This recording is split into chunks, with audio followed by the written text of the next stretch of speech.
इसके लिए हम पूरी तरह से तैयार हैं। पूरे ज़िले में area domination petrol, long route patrolling, नाका चल रहे हैं। आर्मी, सीआरपीएफ, यहाँ तक कि हमारी जो विलेज डिफेंस पार्टीज़ हैं, वो भी पूरी तरह से मुस्तैदी के साथ अपनी ड्यूटी कर रही है और हमें पूरा विश्वास है कि 15 अगस्त पीसफुली पास होगा।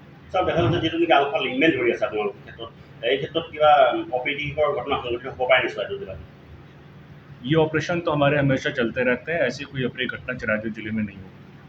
सर कोई इनपुट है क्या कोई विभाग आए कोई इनपुट तो ऐसे शेयर में नहीं किए जाते हैं।